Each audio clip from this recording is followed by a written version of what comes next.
peux y aller. Ok, très bien. Alors, les Chaim, donc, comme promis, on va faire un shiur sur le sujet de Géoula Mashiach. Comme vous savez que le Rebbe, il a demandé que pour se renforcer dans les sujets, pour se renforcer dans cette émouna d'attendre le Mashiach, alors il faut étudier les sujets de Mashiach et Géoula. Alors, tout d'abord, les Chaim, avant de commencer cette étude, et on va essayer aujourd'hui de développer un petit peu une des nouveautés extraordinaires qu'il va y avoir au temps messianique, où c'est écrit que lorsque Mashiach il va venir, Akadosh Baruch Hu, il va faire une grande soukha et il va servir à table le poisson qu'on appelle le Léviathan et de la viande qu'on appelle le Shor Abar et le vin qu'on appelle le Yain Ameshuma. Ce sont trois éléments, trois aliments essentiels dans la Séouda qu'Akadosh Baruch Hu il va nous servir au temps de Mashiach. Et donc on va essayer de comprendre ça un peu plus profondément que le sens littéral, essayer de rentrer un petit peu plus dans le sujet plus profondément. Et ça commence par un Rambam, où c'est écrit dans le Rambam que lorsque Mashiach il va venir, la sagesse des humains va se développer beaucoup plus fort que ce qu'elle est aujourd'hui. Et il dit sur le roi Mashiach lui-même, je vais répéter les mots du Rambam lui-même, il dit le Rambam, dans ces temps-ci, on aura beaucoup de sagesse.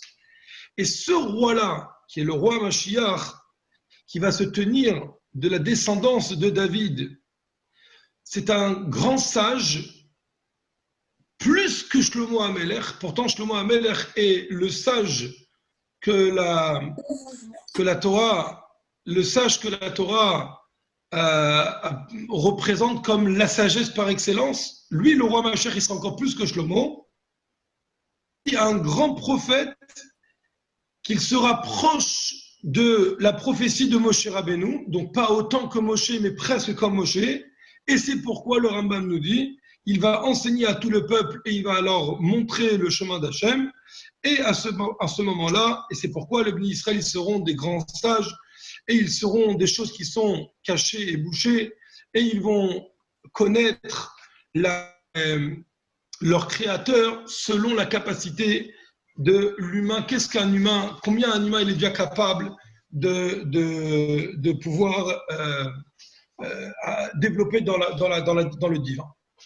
Donc ça, c'est un Rambam clair qui nous dit que quand Mashiach va venir, il va y avoir une sagesse extraordinaire qui va arriver, et cette sagesse, elle va passer à travers le roi Mashiach lui-même. Et sur ça, on a trouvé un verset dans la Torah qui dit que la Torah, elle dit que concernant les temps de Mashiach, Torah Chadasha Miyiti Tetse, une nouvelle Torah sortira de moi. Ça veut dire quoi une nouvelle Torah? Ça veut dire des nouveaux chidushim dans la Torah. Quelque chose de révolutionnaire dans la Torah va se produire au temps de Mashiach. Quelque chose d'exceptionnel. Donc on le voit ça à travers deux passages de la Torah. Il y a d'abord ce qu'on appelle les raisons de la mitzvah. Vous savez, dans la parasha de Mishpatim, c'est écrit Ve'ele ha-mishpatim asher tasim lifnem. Et voici les commandements que tu vas placer devant eux. Et il y a beaucoup de halachot, il y a beaucoup de lois juives qui vont sortir de ce mot-là. Et va nous dire le commentaire de Rashi qu'on doit expliquer à l'élève la raison de la mitzvah, ce qu'on appelle le ta'am, le goût de la mitzvah.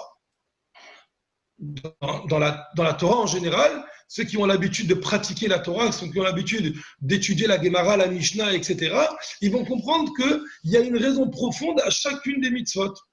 Après, dans les mitzvot même, il y a plusieurs catégories de mitzvot. Il y a les mitzvot qu'on appelle des mitzvot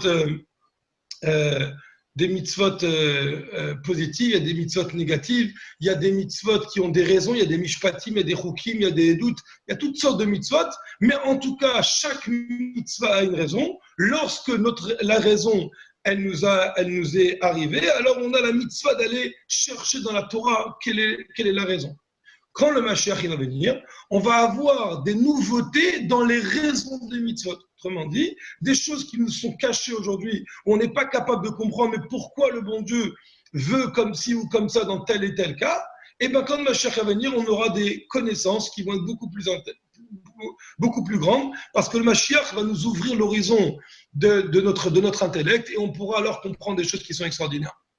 Pas simplement la différence, le chidouche ne se contentera, on ne sait pas uniquement sur les raisons des mitzvot, mais il y a aussi des nouveautés qu'il va y avoir dans les halachot de la Torah.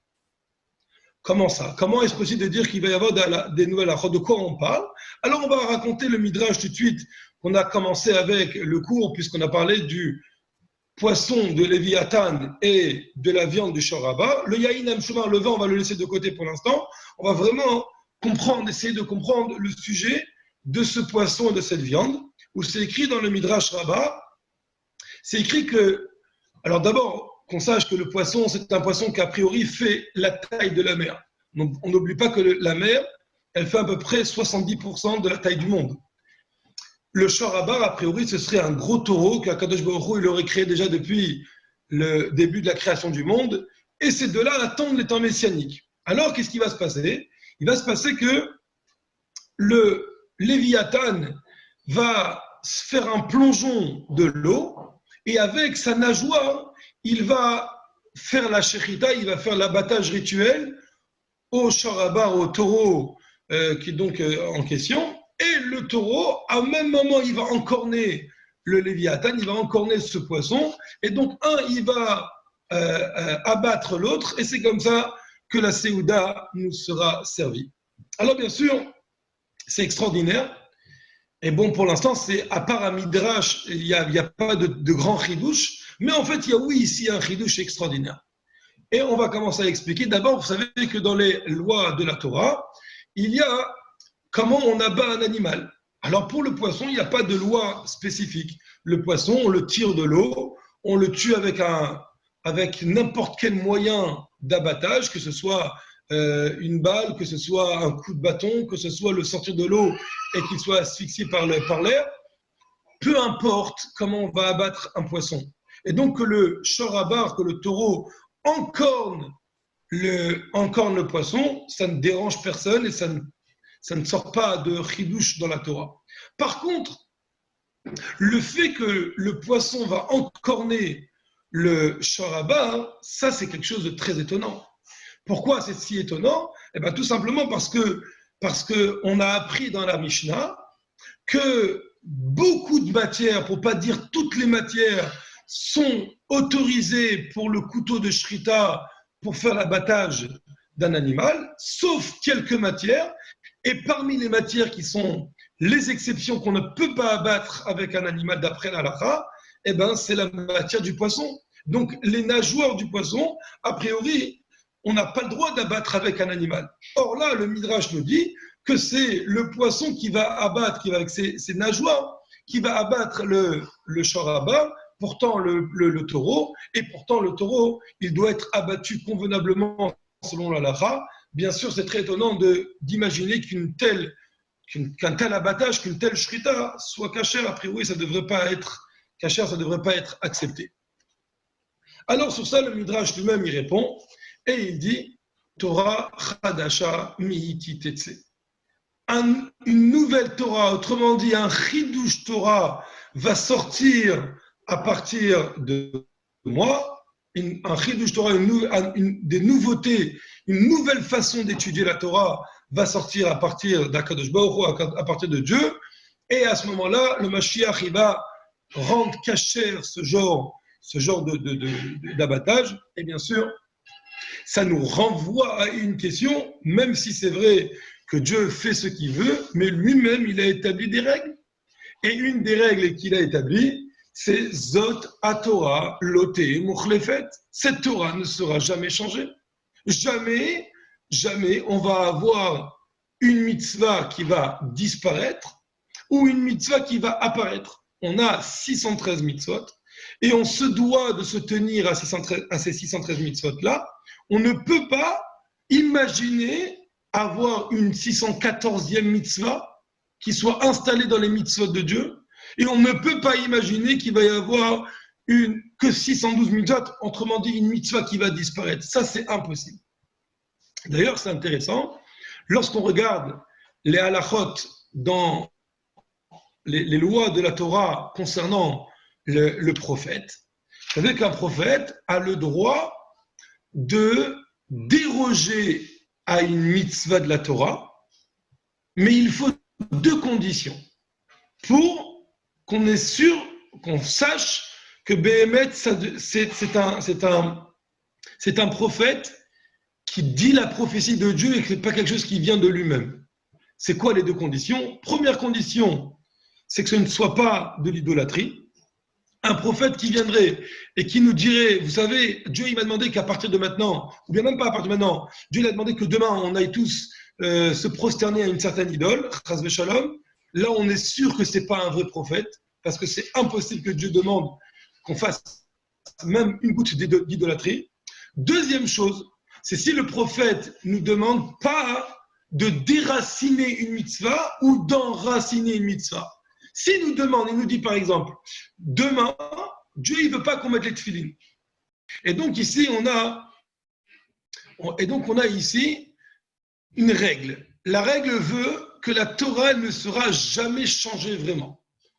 Or, comment est-ce possible d'imaginer que l'abattage du shor du taureau, va être cachère alors qu'il sera abattu par la matière du poisson, alors qu'on a une Mishnah qui est claire et qui va jusqu'à la halacha, que la matière de poisson n'est pas une matière cachère pour l'abattage du taureau. Et donc, bien sûr, la question, elle est très forte. Alors, sur ça, il est écrit, la réponse qu'on nous donne, c'est Torah Chadasha, c'est une nouvelle Torah. Mais ça veut dire quoi une nouvelle Torah? Ça veut dire que la Torah elle va être changée, mais ça contredit ce qu'on vient de dire, qu'on n'a pas le droit de changer. Alors sur ça, le rabbi donne une réponse extraordinaire. Et il me dit comme quoi, finalement, cette mitzvah, cet abattage de ce cas bien précis, n'a jamais été interdit par la Torah. Autrement dit, on a ici une mitzvah de la Torah. La mitzvah de la Torah veut, c'est une Mishnah, qu'on n'a pas le droit d'abattre un animal avec la matière de poisson. Ça a été dit depuis le début, à l'exception de cet abattage, de ce cas-là du shoraba.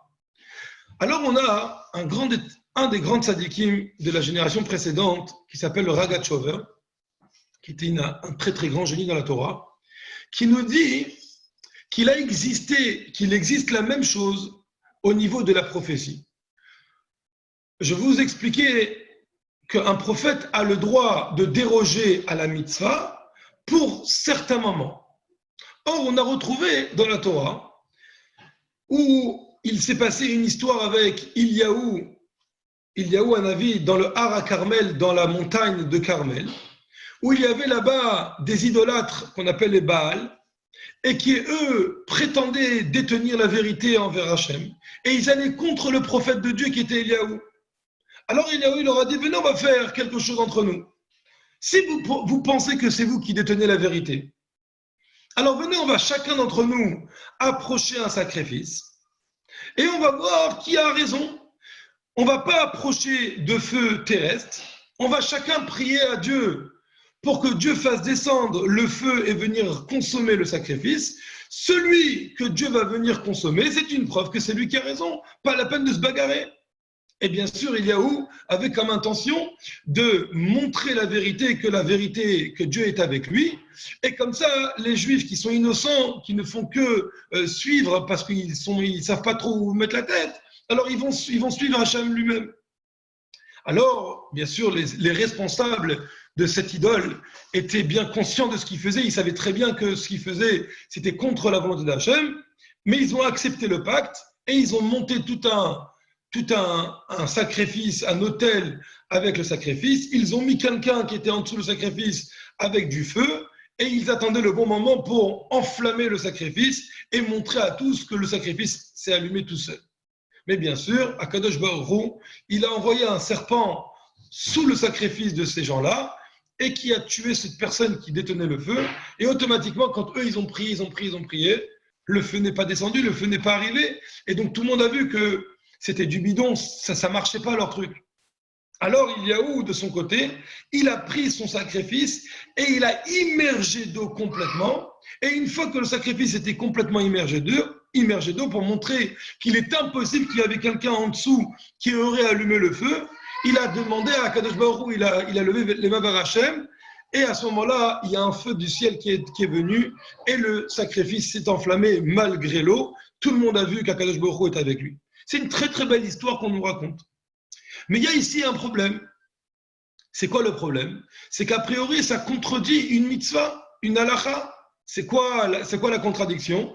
C'est que depuis que la Torah a été donnée, on n'a plus le droit de faire des sacrifices en dehors du Beth Amikdash. Or là, nous étions en dehors du Beth Amikdash. On était en dehors de Jérusalem. Comment est-ce possible qu'il y a ou un avis, le prophète Élie, ait fait un sacrifice en dehors de Jérusalem? Et la réponse, nous dit le Ragachover, on peut retrouver dans les commentaires de la Torah.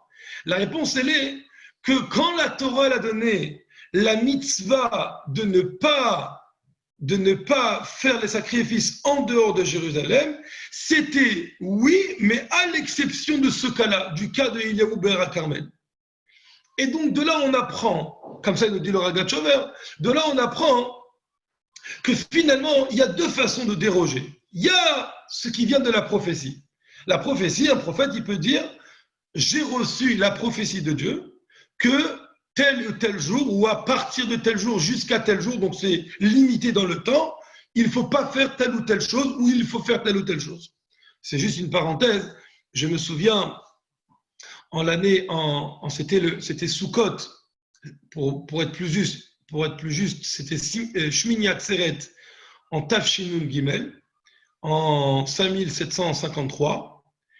Et donc le rabbi il était au balcon, pour ceux qui se rappellent, le rabbi était au balcon, et chez le rabbi on a toujours vu un comportement où même du Sheakol, on ne mange pas et on ne boit pas en dehors de la souka, et même le jour de Shmini Atzeret, où on est tenu de faire la souka mais sans bracha.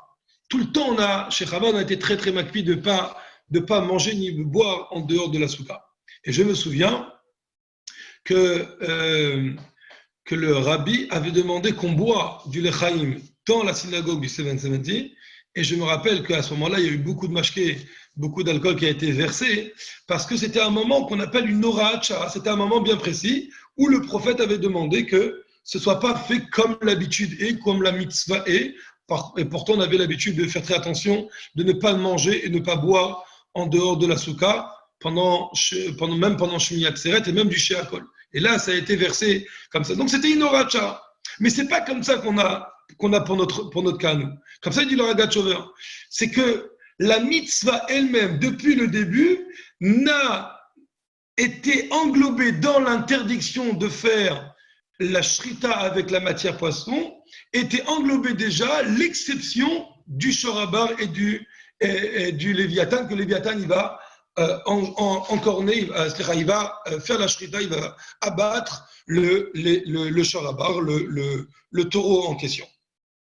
Et donc, avec ça, on a compris que Béhémet, il n'y a pas ici de dérogation, il n'y a pas ici de changement d'halakha. Finalement, c'est la même Torah qui reste depuis le début et qui ne change pas. La même chose, on peut voir à travers une Mishnah dans les Pirkei Avot. On a étudié dernièrement les Pirkei Avot entre Pesach et Shavuot, et on va recontinuer après Shavuot d'étudier les Pirkei Avot. C'est écrit là-bas, Moshe Kibel Torah mi Sinaï, Moshe a reçu la Torah du Sinaï, Hu Mesara le Yoshua, Yoshua l'Iskinim, Uskinim le Nevim. Et Moshe a reçu la Torah du Sinaï, il l'a transmise à Yoshua, Yoshua l'a transmise aux anciens, les anciens l'ont transmis aux prophètes. Bien sûr, on se pose la question, mais quel rapport les prophètes ici? Que font-ils les prophètes dans la transmission de la Torah. Au contraire, la Torah doit rester dans l'intellect, ça doit être quelque chose d'intellectuel, ne peut pas être quelque chose de prophétie. La prophétie, c'est bien pour me dire si je dois faire ou je ne dois pas faire, si je vais en guerre ou je ne vais pas en guerre. Mais la prophétie n'est pas là pour la Torah. Comment se fait-il qu'on rentre ici le sujet de la prophétie alors qu'on parle de la transmission de la Torah? La même question on a sur le premier Rambam qu'on a cité. Le Rambam nous dit qu'au temps de Mashiach, le Mashiach, il va être un grand prophète. Et comme il va être un grand prophète, alors c'est pour ça qu'il va nous donner des chidushim, des nouveautés dans la Torah. Et a priori, on a la même question. Comment peut-on parler de prophétie dans la Torah alors que la prophétie, c'est justement pas la Torah? La prophétie, c'est un message divin, mais c'est pas l'étude de la Torah. L'étude de la Torah, ça doit se faire dans l'intellect. Ça doit être quelque chose d'intellectuel. Comment ça se fait qu'ici, on parle de la prophétie?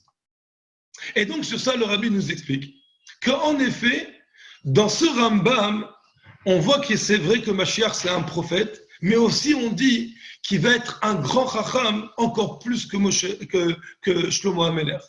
Il va avoir de la sagesse, un grand sage qui va être supérieur à celle, à la sagesse de Shlomo HaMelech. Et donc finalement, qu'est-ce qu'il va faire le Mashiach? Le Mashiach, il va recevoir la prophétie du ciel. Cette prophétie, il va l'intégrer à l'intérieur de son intellect au plus profond de lui-même.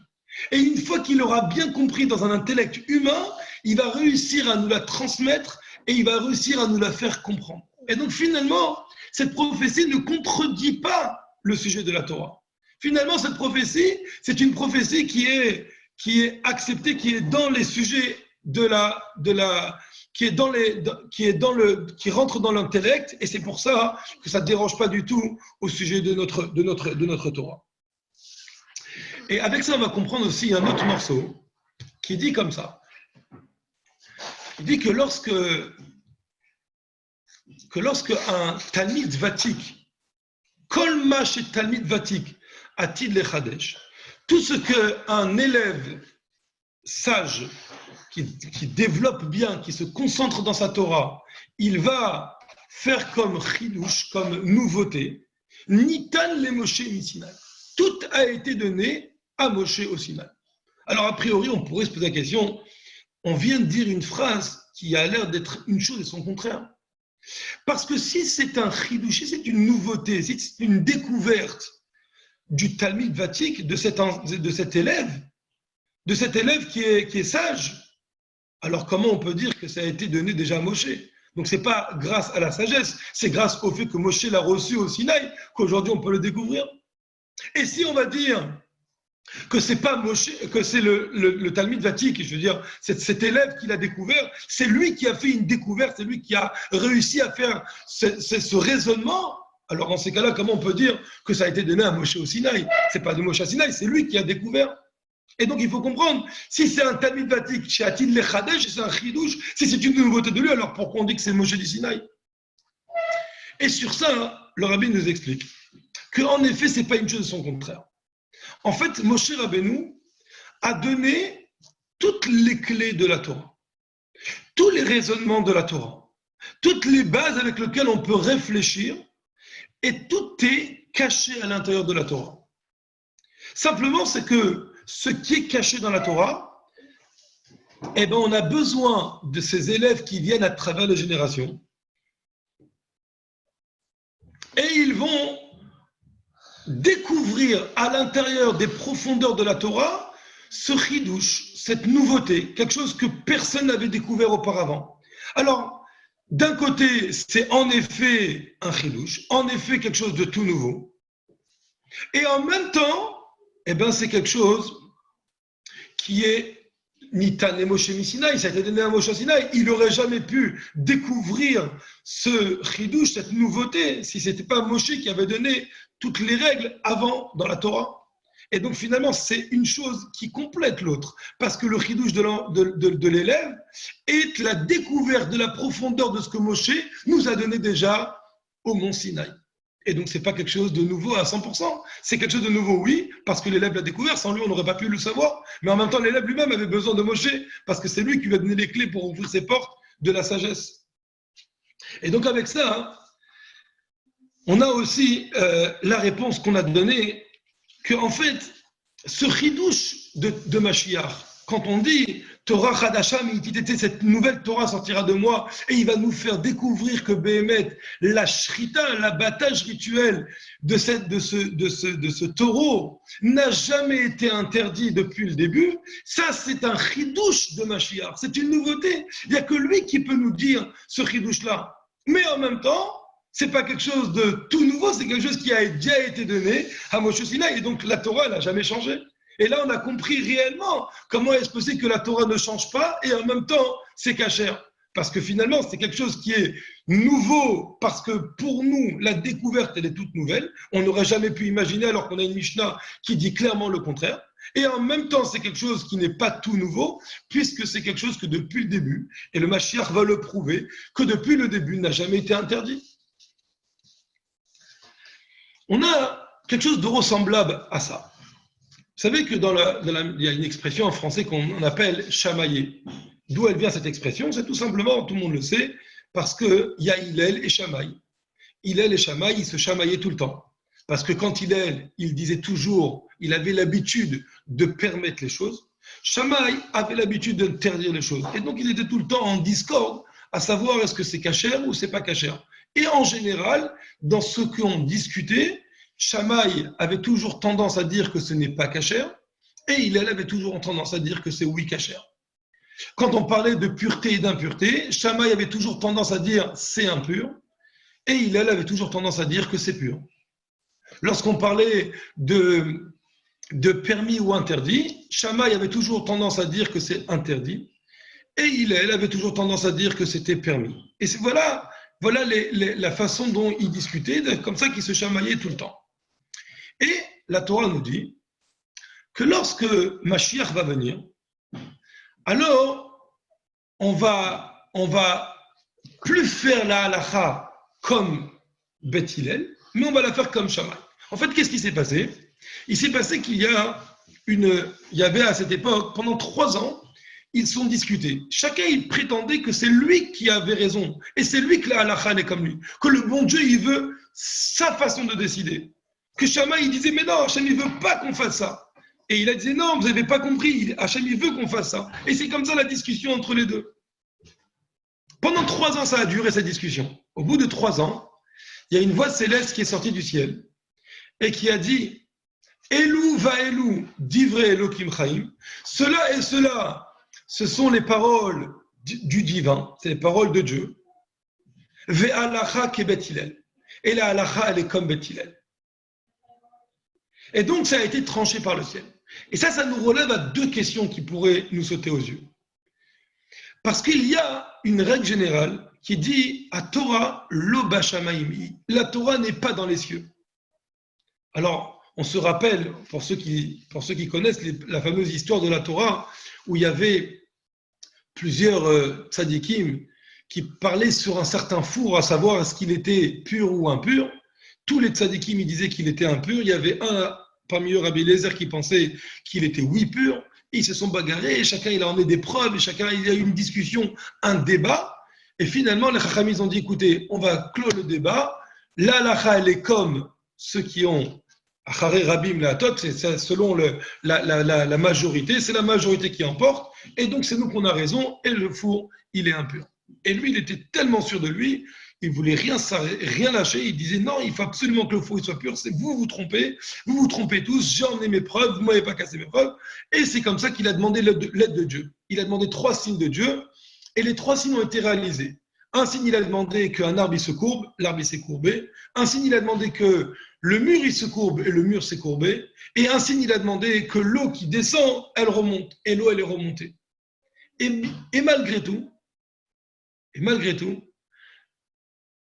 les Chachamim, ils ont dit non, la halakha, elle est comme nous, parce que même si Dieu là-haut, il t'a accordé, il t'a donné son accord, mais Dieu a donné la Torah aux humains, la Torah n'est pas dans les cieux, et c'est en bas qu'il faut décider, et nous, en bas, on a décidé autrement.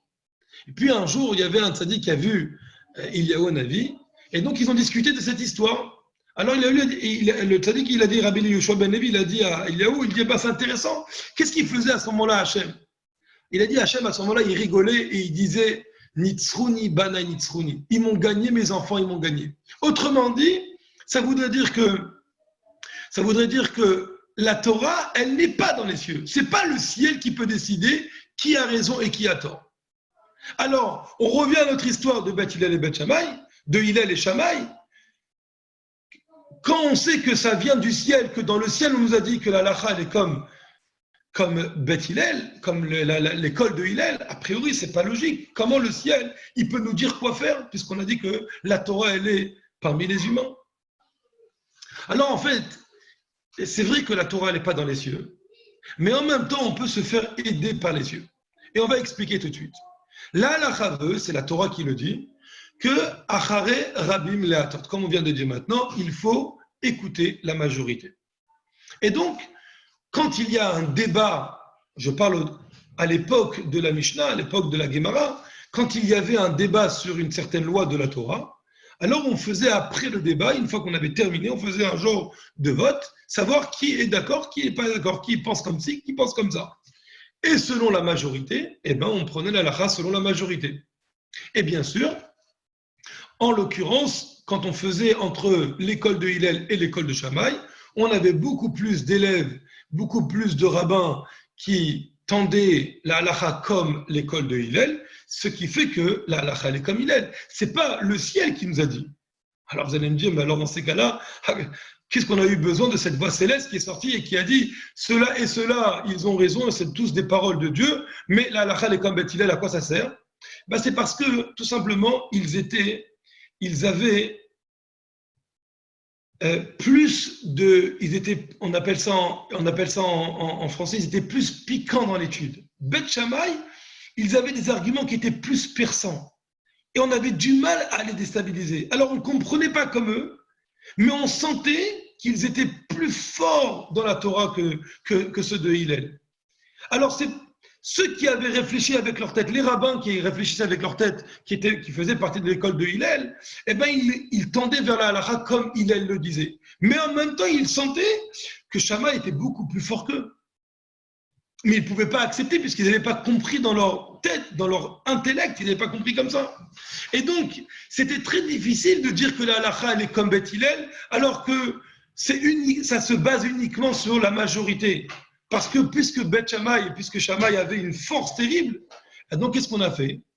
On a attendu l'aide du ciel, où l'aide du ciel a dit, écoutez, j'ai compris, la halakha elle est comme Hillel. Je suis en plein cours là. Je sais pas. La halakha elle est comme Hillel, parce que la halakha veut selon la majorité. Même si Shammai est plus fort. Et donc là, on a compris que le ciel n'a été qu'une aide pour confirmer une halakha qui est déjà écrite dans la Torah.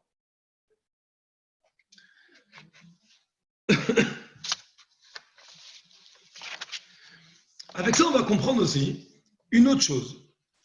Quand on regarde le Rambam, au début du 11e chapitre des lois des rois, c'est là où le Rambam va développer les sujets de Mashiach. Et tout d'abord, le Rambam va nous dire que le roi Mashiach, il va venir pour ramener la justice sur terre. Le roi Mashiach, il va venir pour ramener les mitzvot tels qu'ils étaient auparavant.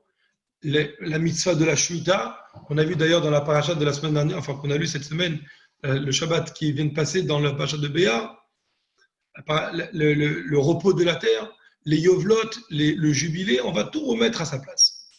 Ensuite, le Rambam nous dit un mot très fort, qu'on a déjà parlé de ça dans le dernier cours qu'on a fait sur Géoula ou Mashiach. Le Rambam va nous dire que c'est une mitzvah d'écouter. C'est une mitzvah d'écouter. Voilà, essayez de ne pas activer les micros, comme ça, on ne dérange pas tout le cours Chazak. Et donc, c'est une mitzvah d'attendre Mashiach, pas simplement d'y croire, mais aussi de l'attendre à chaque instant. Et il dit, jusqu'à même le Rambam va dire, tout celui qui n'y croit pas au Mashiach, bien quelqu'un qui n'attend pas le Mashiach, alors c'est quelqu'un qui nie toute la Torah entière. Ensuite, le Rambam, dans la même halakha, il va ramener deux preuves qu'un jour va arriver les temps messianiques. Il dit dans la première halakha, c'est écrit Veshav Hashem Elokecha, et Hashem te ramènera, et même il est écrit qu'il reviendra avec toi. Donc on a ici une preuve qu'un jour va arriver et on va retourner sur notre terre. C'est une preuve de la Torah, c'est les temps messianiques. Ensuite, le Rambam donne une deuxième preuve. Il dit Ve'af Bilam dans la paracha de Bilam, où vous savez, Bilam, c'est ce prophète Goy qui a donné plusieurs prophéties sur le roi Mashiach. Il a prophétisé là-bas sur deux Mashiach, le premier Mashiach qui est David et le deuxième Mashiach qui est le dernier Mashiach qui va venir nous délivrer. Donc on a des preuves de la Torah claires que non seulement on va avoir la délivrance, comme c'est écrit qu'Hachem nous ramènera sur notre terre, mais aussi qu'il va y avoir un jour un Mashiach. C'est allusionné dans ces mots de Bilam. Ensuite, le Rambam va dire dans une autre halakha, et il va dire Ve'af be'arei miklat, et même dans les villes de refuge, là-bas on va voir aussi une preuve que Mashiach il va venir. Où on voit, eh bien c'est tout simple, parce que la Torah elle a dit, c'est une mitzvah de la Torah, Ve'yasavta lecha ot shalosh harim, et tu vas rajouter pour toi encore 3 villes. Ça veut dire comme ça, si on regarde le nombre de villes de refuge qu'on a eu jusqu'à maintenant, on a eu 6 villes de refuge. 3 qui étaient dans les frontières en dehors d'Israël, 3 qui étaient dans les frontières en Eretz Israël, et quand le Mashiach va venir, il va y avoir encore 3, alors, puisque le Rambam nous ramène une 3e preuve, on se pose la question, mais pourquoi avoir besoin de ces 3 preuves? Qu'est-ce qu'on a besoin de ces 3 preuves?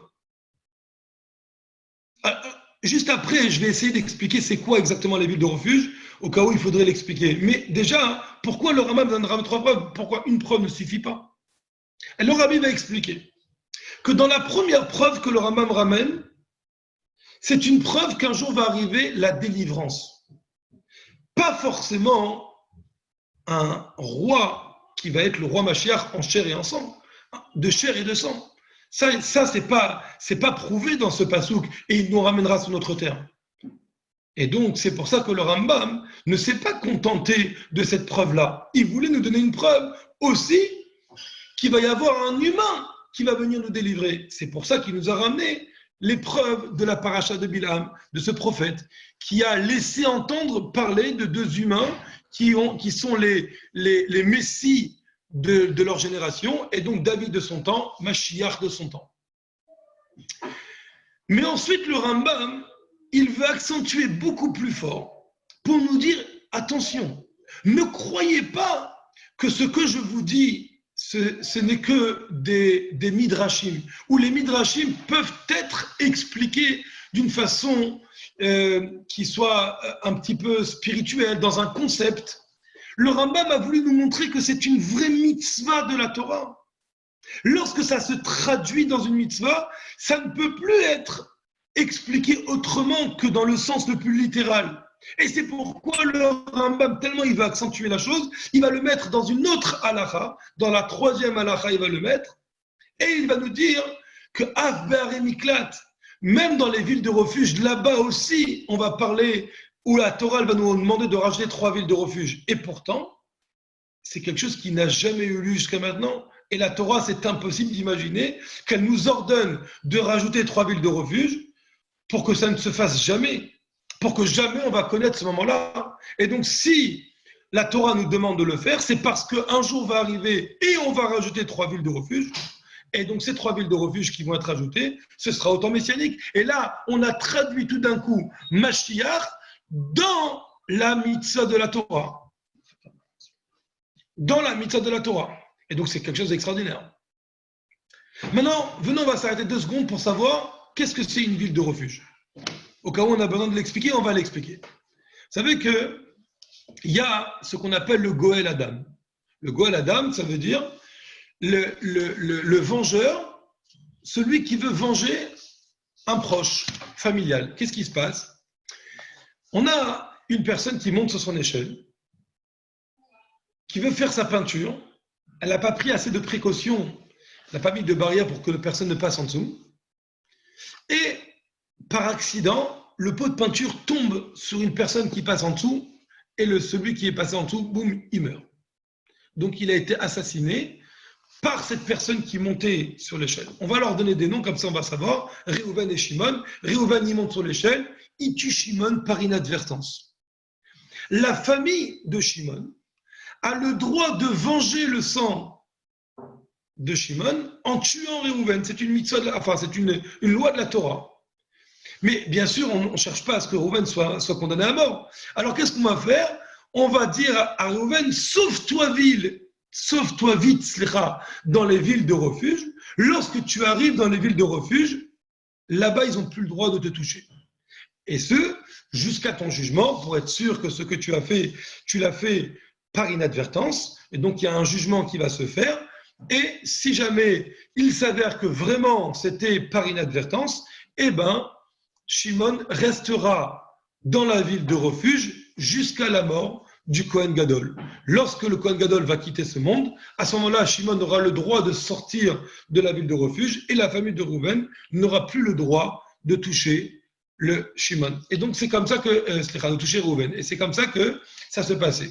Et c'est ce que la Torah nous promet. La Torah nous promet que jusqu'à aujourd'hui, on a eu 6 villes de refuge. Lorsque ça va arriver le temps de Mashiach, alors on va avoir 3 villes de refuge supplémentaires. Alors, je suis presque sûr que chacun d'entre vous, il est en train de penser, mais je ne comprends pas. Puisqu'on parle ici de quelqu'un qui a tué par inadvertance, à quoi sert bon de faire des villes de refuge? Est-ce que lorsque Mashiach il va venir, il va y avoir encore des gens qui vont tuer par inadvertance?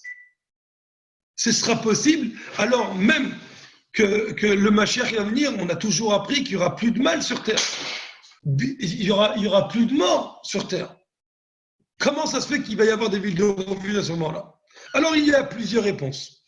On aurait pu répondre que c'est vrai qu'il n'y aura plus de morts, il n'y aura plus de quelqu'un qui va tuer par inadvertance, mais durant tout le temps de la galoute, durant tout le temps de l'exil, il y a eu des gens qui ont tué par inadvertance. Alors tout cela, ils vont devoir aller dans la ville de refuge le temps de leur jugement. Enfin, on va remettre les pendules à l'heure. Et donc c'est pour ça qu'on aura besoin de place dans les villes de refuge. C'est pour ça la Torah, elle nous demande de rajouter 3 villes de refuge supplémentaires. Ça aurait pu être une réponse. Mais bien sûr que quand Mashiach va venir, il n'y aura plus de mort. Donc même la famille du défunt, elle va pas aller attaquer l'assassin. Alors comment ça se fait? Alors à quoi sert bon de faire ces 3 villes de refuge? Donc finalement, on a ici une question très forte. Pourquoi on va rajouter 3 villes de refuge? On aurait pu poser aussi la question, pourquoi est-ce que Mashiach dans la mitzvah s'exprime par cette mitzvah? Ok, on a compris que le Rambam voulait nous montrer que les temps messianiques, c'est réel, c'est dans le monde matériel, et c'est pour ça que ça se traduit dans une mitzvah, mais on peut se poser la question, mais pourquoi dans cette mitzvah? Pourquoi pas dans une autre mitzvah? Par exemple, ça aurait pu être la mitzvah du shofar, il y aurait eu quelque chose de nouveau dans la mitzvah du shofar, qui va se faire que au temps messianique, et là on aurait compris que c'est dans une mitzvah. Pourquoi on a choisi la mitzvah des villes de refuge? Une autre question qu'on pourrait se poser, c'est que on a dit que lorsque Mashiach va venir, la halakha va être comme Beth Shammai. Mais c'est très étonnant, parce qu'on a d'abord expliqué que la Torah ne change pas. Une fois que la halakha a été établie, que c'est comme Beth Hillel, comment on peut changer les choses? Mais la question est encore plus forte. À quoi sert bon d'aller comme Beth Shammai? Puisque quand Mashiach va venir, il n'y aura plus de mal. Et que Beth Shammai a l'habitude de serrer la vis. Toujours Beth Shammai, il interdit. Toujours Beth Shammai, il dit c'est invalide. Toujours Beth Shammai, il dit c'est impur. Toujours il dit que c'est interdit. Pourquoi, quand Mashiach va venir, où il n'y aura plus de mal, de quoi on aura peur? De quel mal on aura peur? Pourquoi ce sera interdit? Au contraire, ouvre toutes les portes.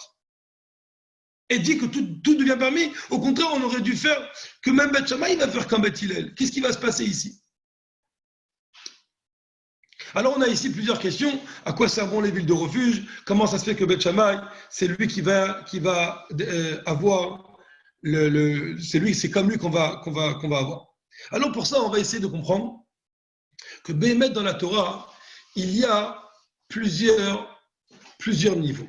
Tout d'abord, comme on le voit dans la Torah elle-même, c'est écrit, c'est la Torah elle-même, elle est composée de l'étude de la Torah et de la pratique des mitzvot. Donc d'un côté, on a l'étude et d'un autre côté, on a la pratique des mitzvot. Bien sûr, l'un, il complète l'autre. Mais on a deux parties, Torah et mitzvot. La pratique. Mais dans la Torah elle-même, on peut avoir aussi deux parties. Dans l'étude de la Torah elle-même. Comment? On peut avoir la partie de la Torah intellectuelle, qu'on appelle Yagdil Torah Veyadir. On va enrichir la Torah. La Torah, elle va être enrichie par les chidushé Torah, que pas forcément on va développer une halakha. On veut juste comprendre un raisonnement de la halakha. Ça pourrait se faire. Ou ça pourrait être où on va étudier pour encore mieux pratiquer. On peut faire ce qu'on appelle un raisonnement de la halakha pour savoir comment il faut se conduire concrètement. Donc on a les deux parties. On a la partie qu'on appelle le pilpoul, le raisonnement, qui est là que pour l'intellect, que pour développer le sujet de la Torah. Et on a la partie où on va développer un sujet intellectuel, mais pour arriver à une halakha concrète. Ça, c'est les deux parties qu'on retrouve dans la Torah elle-même. On peut après arriver toujours dans la Torah elle-même, on peut avoir la partie dévoilée de la Torah et on peut avoir la partie voilée de la Torah. La partie dévoilée de la Torah, c'est la Mishnah, la Gemara, qui va emmener jusqu'à la Halakha. Tout ça, c'est des parties de la Torah qui sont rationnelles et qui sont intellectuelles pour comprendre qu'est-ce que Hachem attend de nous, quel est le comportement qu'il faut adopter, ce qu'il faut faire, il ne faut pas faire, ce qu'il faut manger, il ne faut pas manger, etc. Ça, c'est la partie de la partie niglée de la Torah, la partie dévoilée de la Torah. Et ensuite, on a une autre partie de la Torah qu'on appelle la partie cachée de la Torah, le nista, la pnimiut, la partie profonde de la Torah, qui, elle, n'a pas comme fonction de nous dire si c'est permis ou interdit, elle a plutôt comme fonction de nous donner des sentiments quand on va pratiquer, des sentiments d'amour et de crainte d'Hachem. Et d'ailleurs, c'est pour ça qu'aujourd'hui, on nous dit, vu notre génération et vu notre façon d'être, on a besoin de cette partie de la Torah pour pouvoir faire la Torah comme il faut, la Torah et les mitzvot comme il se doit. C'est la deuxième partie, c'est la partie Nista. Et si on veut regarder, alors on va voir que toute la partie niglée, la partie dévoilée de la Torah, elle est basée sur la Mishnah. Or, tout le monde sait qu'on a 6 Sidrei Mishnah, 6 volumes, pas volumes, mais parties de la Mishnah, les Shisha Sidrei Mishnah, qui vont faire référence aux 6 villes de refuge qu'on a eues, parce qu'il y a un autre verset de la Torah qui dit « Divrei Torah koltin », les paroles de la Torah y refuge. Quand quelqu'un il veut se sauver de l'assassin, de qui parle-t-on quand on parle de l'assassin? Eh bien, on parle du Yetzer Hara, du mauvais penchant, que le mauvais penchant, il veut nous faire trébucher dans le mal et il veut nous emmener vers le côté négatif, le côté mal. Mais le côté mal, c'est quoi? Ben, c'est une façon de mourir, c'est une façon de tuer. Et nous, on veut se sauver du mal, on veut se sauver du Goladam, de celui qui veut nous assassiner. Qu'est-ce qu'on fait? On se sauve dans la ville de refuge. Quelle est la ville de refuge? C'est la Torah. Mais dans la Torah même, il y a les Shisha Sidrei Mishnah, la partie dévoilée de la Torah qui ont été jusqu'à aujourd'hui le refuge. Et c'est pour ça qu'on a besoin de cette Torah pour savoir comment la pratiquer. Mais après, quand Mashiach va venir, on va passer à une autre dimension. Et là, on va essayer de comprendre comme il faut, même s'il ne nous reste pas tellement de temps, on va essayer de comprendre comme il faut la vraie différence entre Beth Hillel et Beth Shammai. Beth Hillel, Beth Shammai, on va commencer. Dovi, oui. Il te reste juste 10 minutes. Voilà, on va essayer de raccourcir, ne t'inquiète pas. Khazak, merci beaucoup. Beth Shammai avait l'habitude toujours de restreindre. Pourquoi il restreint? Alors, il faut comprendre. Lorsque la halakha, elle est claire, lorsque c'est sûr que quelque chose est mauvais, bien sûr que même Beth Hillel, il va dire non. Il va dire on ne le prend pas. Beth Hillel, il va pas dire oui quand c'est mauvais. Quand c'est mauvais, c'est mauvais, c'est mauvais. Il va pas dire contre la volonté d'Hachem. La même chose, Beth Shammai, quand c'est bon, c'est bon. Il va pas dire il faut pas manger ou il faut pas faire ci ou il faut pas faire ça, alors qu'il n'y a rien de mal. Dans quel cas il y a une discussion, il y a une discorde entre les deux? C'est lorsque la chose, elle a potentiellement du mauvais, mais concrètement, elle n'est pas mauvaise. Alors Bethel, il disait, si concrètement elle n'est pas mauvaise, pourquoi aller regarder dans le potentiel? Et Beth Shammai disait, mais si potentiellement elle est mauvaise, pourquoi prendre le risque? Alors on va la restreindre. Et c'est pour ça qu'il y avait des marloquettes entre les deux. Donc un, c'est, il regardait le concret, et dans le concret, donc il disait toujours, c'est positif. Et l'autre, il regardait le potentiel. Si dans le potentiel, il avait rien qu'une virgule de mauvais, il ne prenait pas. Quand Mashiach, il va venir, c'est pas qu'il n'y aura plus du tout de mal. En tout cas, dans un premier temps, on va retourner à l'époque de Adam Arishon avant la faute.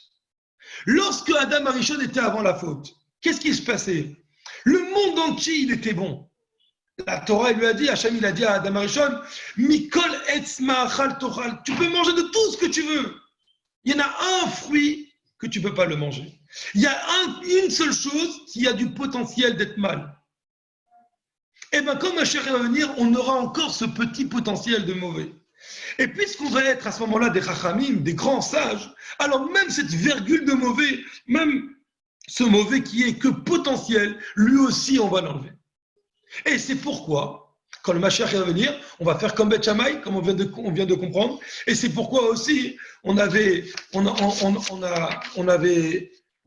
rajouter les villes de refuge comme on a demandé, parce que Bémet, il va falloir rentrer dans une nouvelle dimension de sécurité, qui est donc les 3 villes de refuge supplémentaires, qu'on va appeler ou bien les villes de Kini, Kniz et Kadmoni, ou bien carrément la Chassidut de Chabad, qui vont plus être, c'est la partie voilée de la Torah, la partie cachée de la Torah, qui vont donner cette force de pouvoir maîtriser même le mal potentiel.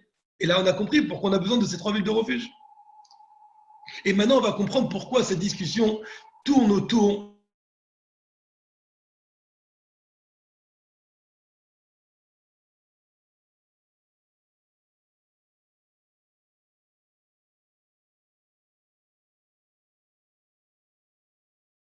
monde caché. Là-bas, le but dans le monde caché n'est pas de faire des choses dans le positif. Là-bas, il est de faire des ichoudim élionim, de faire des unions suprêmes. C'est pas tellement dans le concret, dans tout ce qui est Alma caché, c'est caché, c'est en dessous. Par contre, le Shorabar, le taureau, il est sur la terre. Sur la terre, quelqu'un qui n'est pas caché par un bâtiment, il voit tout ce qui se passe sur la terre. C'est ce qu'on appelle le Alma Deit Galia, le monde dévoilé, le monde que c'est le monde qui est important ici. Et c'est quoi son travail? Son travail à lui, c'est de faire le birou, c'est de faire la purification, c'est de raffiner le monde. Et donc, on a ici finalement 2 choses. On a la partie de faire des ichoudim, de faire des unions pour s'approcher d'Hachem encore plus, et on a le birou pour purifier le monde. Et là, il a ce que l'autre n'a pas. Ça veut dire comme ça, faire des ichoudim élionim, faire manifester devant Hachem quelque chose de magnifique, extraordinaire, c'est super, c'est hyper haut, mais le problème, c'est que ça descend pas dans le monde d'ici-bas. C'est trop élevé. Ça ne purifie pas le monde, ça ne transforme pas le monde pour que le monde il soit un monde meilleur. Ça reste dans les mondes supérieurs. Mais quand même, ça va beaucoup plus haut que quand on fait un birour, quand on va nettoyer la saleté du monde.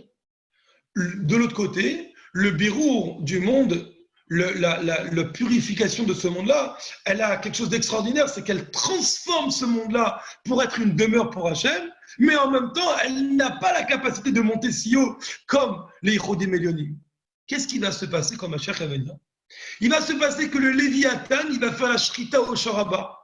C'est quoi la Shrita? La Shrita, ça veut dire, il me reste 5 minutes. C'est quoi la Shrita? La Shrita, ça veut dire le tirer vers le haut. Qu'est-ce qu'il fait un Shoret? Un Shoret, il prend un animal que dans son état actuel, comme il est vivant, on n'a pas le droit de le manger. Et grâce au fait qu'il va faire son abattage, l'abattage rituel qu'on appelle la shrita, alors il va l'élever. Ein veshachat elaou mashach. Il n'y a pas de shachat, de shrita, si ce n'est que le tirer vers le haut. Il va l'élever à un niveau où à partir de maintenant, cette vache ne sera plus une vache, mais sera de la nourriture consommable qui pourra être transformée à être humain. Ce ne sera plus un animal, ça va devenir un humain grâce à la shrita. C'est exactement ce qu'il a fait. Ce qui va faire le Léviathan. Le Léviathan va prendre le Shoraba. Autrement dit, le monde voilé, le monde voilé, le monde de la mer, le monde qui est caché, le monde des Yichoudim, il va élever le Shoraba au niveau, à son niveau à lui, avec les plus grandes révélations divines. Mais en même temps, le Sharabar, il va encorner le Léviathan pour le prendre lui aussi au plus bas niveau pour transformer le monde. Et la perfection, c'est quand on aura les deux ensemble. Et c'est ces deux ensemble qui va faire venir Mashiach Tzidkenu immédiatement. Et voilà, on a ici un chidouche extraordinaire de Torah Chadasha, de la nouvelle Torah. Et ce qui est extraordinaire dans cette sira, c'est que qui est capable de nous donner ce chidouche Torah? C'est uniquement le Mashiach. Il n'y a que lui qui pourra nous expliquer que Behemet, pourquoi la Shrita elle est cachère à ce niveau-là. Et le seul qui nous a donné la vraie réponse, c'est le Rabbi lui-même. Et donc, encore une fois, on peut voir ici comment le Rabbi, c'est le Melech HaMashiach qui va, Bezat Hashem, venir nous délivrer immédiatement, Bezat Hashem. Chazak Ubarour. Voilà pour cette étude. Je ne sais pas s'il reste 3 minutes, peut-être qu'il y a des questions, je ne sais pas. Je préfère que si des gens ont des questions, qu'ils nous les envoient sur les groupes. Et on répondra. Je te les enverrai, comme ça tu pourras répondre. Avec plaisir, avec plaisir. Merci beaucoup, Dovi. Voilà, que des bonnes choses, Bezrat Hashem. Mashiach now, qu'on puisse ensemble dire Yechi Adonai, nous Morinu Verabenu, Melech HaMashiach l'Olam Ved, devant le Rebbe. Chazak Ubaruch, Rabbi Shalom. Ah, je reconnais Madame Kalamia là. C'est magnifique, franchement, c'est magnifique, vraiment.